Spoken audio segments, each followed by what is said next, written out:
바울 사도께서는 데살로니가인의 교회에 편지하면서 주 예수 그리스도의 이름으로 명한다고 이렇게 말씀합니다. 아주 무겁게 말하는 거야. 우리도 자녀들에게 말할 때 그냥 이렇게 보통 일상의 대화를 말할 수 있습니다. 또 경우에 따라서는 좀 무겁게 너 내가 말하는 거 잘 들어야 돼 이렇게 말할 수도 있습니다. 경우에 따라서는 이건 엄마가 말하는 명령이야, 그러니까 너 이거 잘 들어야 돼. 이 강도에 따라서, 내용에 따라서 말하는 강도가 달라질 수 있습니다. 근데 바울 사도께서도 몸된 교회를 돌보는 이 용어 중에 용어가 약한 것부터 시작해서 강한 것이 있습니다. 오늘 그거를 제가 어제 이렇게 살펴보니까 한 9단계 정도가 있더라고요. 그래서 그걸 차근차근 말씀드리도록 하겠습니다.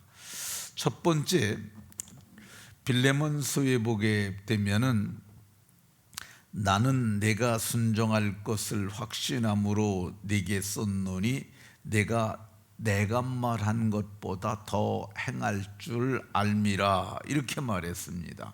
그러니까 내가 말한 것 말로 하는 거야. 바울 사도께서 감옥에 갇혔는데 그 감옥에 오네시모라는 사람이 있었어요.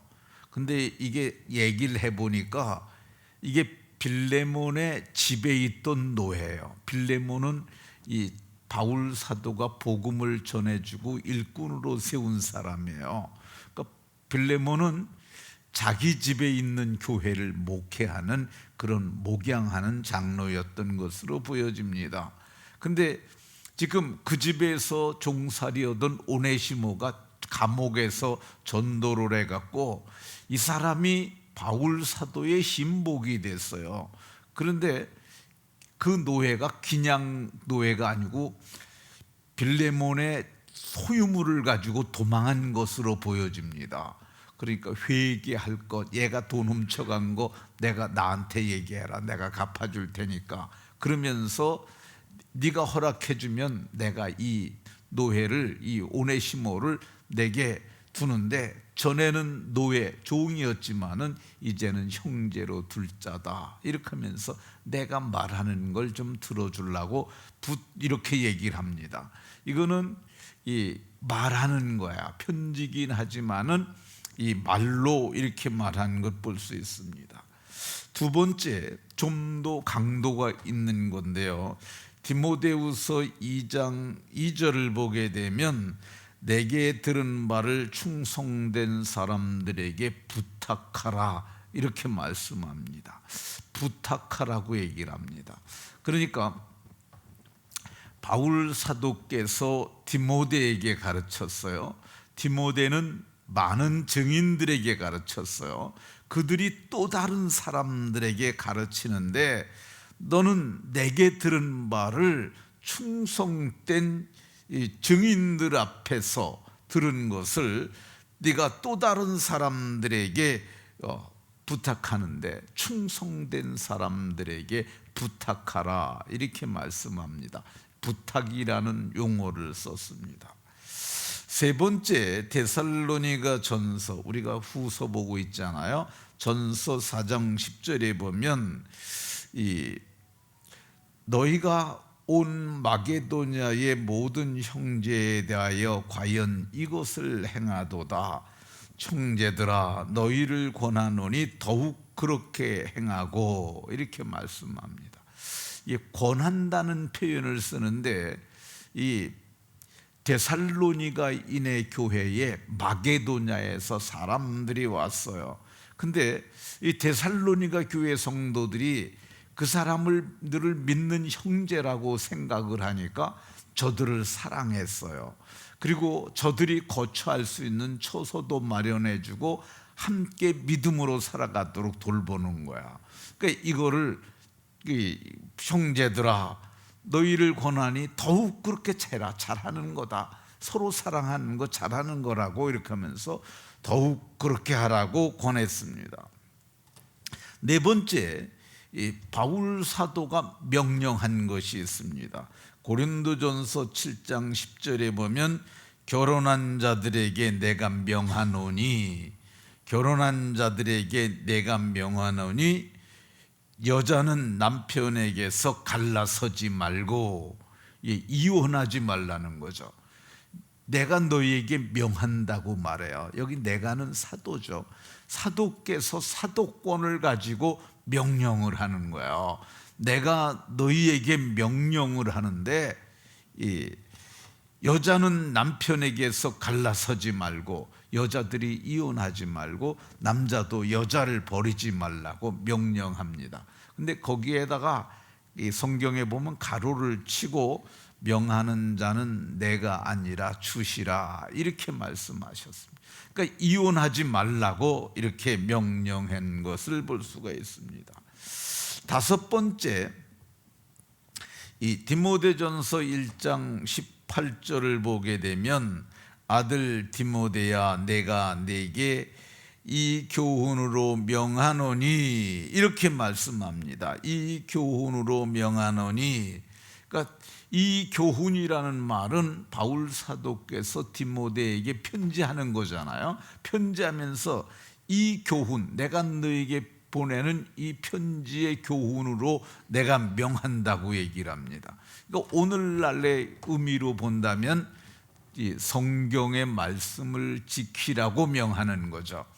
근데 그 내용이 뭐냐면 선한 싸움을 싸우라 이렇게 말합니다. 성경으로 명하는 것 볼 수 있습니다. 그리고 여섯 번째가 오늘 이 3장 데살로니가 후서 3장 6절에 보면 형제들아 우리 주 예수 그리스도의 이름으로 내가 너희에게 명하노니, 예수님의 이름으로 명령을 합니다. 그리고 일곱 번째가 디모데전서 6장 13절에 있는 말씀입니다. 여기 보면은 이 세 단계의 명령을 해요. 만물을 살게 하신 하나님 앞과 본디오 빌라도 앞에서 선한 증거를 하신 예수 그리스도 앞에서, 그리고 내가 너를 명하노니 이렇게 얘기를 합니다. 되게 아주 셉니다. 근데 내용이 뭐냐면 믿음의 선한 싸움을 싸우라. 그러니까 하나님 앞과 예수 그리스도 앞에서 내가 너희를 명하노니, 이 강력한 명령인데 그 명령이 뭐냐? 믿음의 선한 싸움을 싸우라고 이렇게 명령합니다. 여덟 번째는 조금 더 셉니다. 디모데전서 5장 21절에 보면 이 하나님과 예수 그리스도 예수와 택하심을 받은 천사들 앞에서 내가 너희에게, 내가 엄히 명하노니, 그냥 명령하는 게 아니고 엄히 명한다고 이렇게 말씀합니다. 근데 명령하는 내용이 뭐냐면은 장로들에 대한 송사는 이 두세 사람의 증인이 없으면 받지 말라 이렇게 얘기를 합니다. 그 내용이 뭐냐면 이제 교회가 많아졌어요. 디모데가 지역의 목회를 담당하고 있어요. 근데 한 교회만 목양하는 것이 아니라 한 교회 목회를 하면서 여러 교회를 다 돌아보는 거야. 그 교회마다 장로님들이 계신데 여기에 장로는 오늘날에 장로가 두 반인데 그때는 한 반밖에 없었어요. 그러니까 지금은 이 목양하는 목사, 목회와 치리 이 두 가지를 하는 목사반이 있고 오늘날에는 치리만 하시는 장로님 반이 있는데 그때는 두 반이 아니라 다 하는 거야. 그러니까 장로가 목회와 치리를 혼자 다 하는데 어떤 교회에서 문제가 있으니까 디모데를 찾아오는 거야. 와가지고 우리 교회를 담임하고 있는 장로님 누구누구가 요즘 어떠합니다. 그런데 혼자 와서 얘기하는 것은 듣지 말라고 얘기를 해요. 송사를 받지 마라. 그게 왜 그러냐면 목회자가 송사에 매이게 되면 목양 자체가 안다니까. 적어도 두세 명이 오게 되면 그제서야 그걸 검토하라고 얘기를 합니다. 자, 9번째, 이게 마지막입니다. 제가 보기엔 이게 강도가 제일 세요. 디모데후서 4장 1절에 보면 하나님 앞과 살아있는 자와 죽은 자를 심판하실 그리스도 예수 앞에서 그가 나타나실 것과 그의 나라를 두고 엄히 명하노니. 굉장히 세요. 하나님, 예수, 그리고 그가 나타나실 것, 그리고 그의 나라를 두고 거기다가 엄히 명하노니, 이렇게 얘기를 합니다. 근데 이 엄히 명하는 것이 우리가 생각하는 것보다, 우리는 이걸 별로 그렇게 중요하게 생각하지 않는데 바울 사도는 엄청 중요하게 생각을 하신 거야. 근데 그 내용이 뭐냐면, 너는 말씀을 전파하라. 때를 얻든지 못 얻든지 말씀을 전파하라. 이게 하나님 앞과 예수 그리스도 앞과 그리고 그가 나타나실 것과 그의 나라를 두고 엄히 명하노니, 이렇게 한 것을 볼 수가 있습니다.